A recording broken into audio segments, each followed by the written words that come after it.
নমস্কার বন্ধুরা, আমার এই ছোট্ট চ্যানেলে আপনাদের সবাইকে স্বাগতম। আপনারা ফুটন্ত গরম দুধে ম্যাগি দিয়ে ডিনারে অথবা ব্রেকফাস্টে এই স্বাস্থ্যকর টিফিনটা বানিয়ে নিতে পারেন। খেতে কিন্তু ভীষণ ভালো হয় আর বানানো তো একেবারে সোজা। তো ম্যাগি দিয়ে টিফিনটা বানাবার জন্য একটা কড়াইতে দিয়ে দিচ্ছি 2 কাপ দুধ। এবারে গ্যাসের ফ্লেমটা বাড়িয়ে দিয়ে এই দুধটা খুব ভালো করে জাল দিয়ে নিতে হবে। তো এই দেখুন, দুধটা কিন্তু খুব ভালো করে জাল হয়ে গেছে, মানে দুধের মধ্যে বলক চলে এসছে। এখন আমি এই গরম দুধের মধ্যে এই ম্যাগি দিয়ে দিচ্ছি। এবারে গ্যাসের ফ্লেমটা লো টু মিডিয়ামে রেখে এই দুধের সঙ্গে ম্যাগিটা খুব ভালো করে রান্না করে নিতে হবে, মানে সেদ্ধ করে নিতে হবে। তাই বন্ধুরা, খুব একটা বেশি সময় সেদ্ধ করার দরকার নেই, 2 থেকে 3 মিনিট সেদ্ধ করলেই কিন্তু হয়ে যাবে। দেখুন, 2-3 মিনিট সময় ধরে এই ম্যাগি কিন্তু আমি খুব ভালো করে রান্না করে নিয়েছি। দেখতেই পাচ্ছেন ম্যাগি কিন্তু খুব ভালোভাবে সেদ্ধ হয়ে গেছে। এখন এই ম্যাগিগুলো আমি অন্য একটা বাটিতে তুলে নিচ্ছি। তুলে নিয়ে তারপরে আপনাদের দেখাচ্ছি। এখনও কিন্তু এটা রান্না শেষ হয়নি। তো দেখুন, 2-3 মিনিট সময় ধরে এই ম্যাগি কিন্তু আমি খুব ভালো করে রান্না করে নিয়েছি। দেখতেই পাচ্ছেন ম্যাগি কিন্তু খুব ভালোভাবে সেদ্ধ হয়ে গেছে।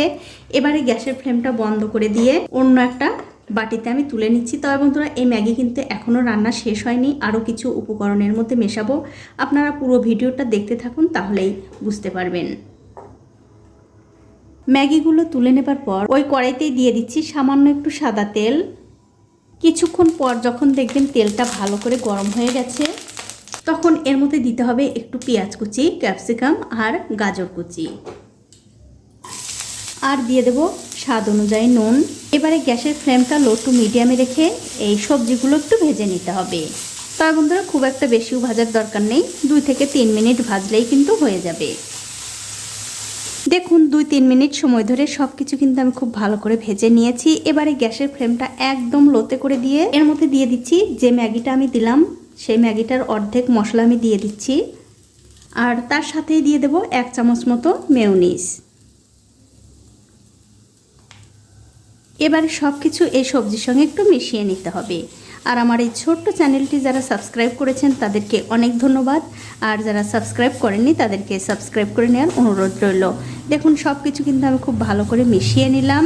এবারে যে ম্যাগি আমি সেদ্ধ করে রেখেছিলাম দুধ দিয়ে, সেই ম্যাগিটা দিয়ে দিচ্ছি। দিয়ে দেওয়ার পর গ্যাসের ফ্লেমটা লোতে রেখেই কিন্তু এই সবজির সঙ্গে ম্যাগিটা খুব ভালো করে মিশিয়ে নিতে হবে। তবে বন্ধুরা, এখানে আরও একটা কথা, এই ম্যাগিটা কড়াই থেকে নামানোর পরে যদি দেখেন বেশি শুকনো শুকনো হয়ে গেছে, তখন কিন্তু এর মধ্যে আরও একটু দুধ দিয়ে একটুখানি নরম করে নিতে পারেন, তবেই কিন্তু খেতে বেশি ভালো লাগবে। আর আমার এই রেসিপিটা যে সকল বন্ধুরা ফেসবুক থেকে দেখছেন, তাদের কাছে আমার একটাই অনুরোধ, অবশ্যই আমার এই পেজটিকে ফলো করে দেবেন। তাহলে যখনই আমি নতুন কোনো ভিডিও নিয়ে আসবো, সবার আগেই কিন্তু আপনিই দেখতে পাবেন।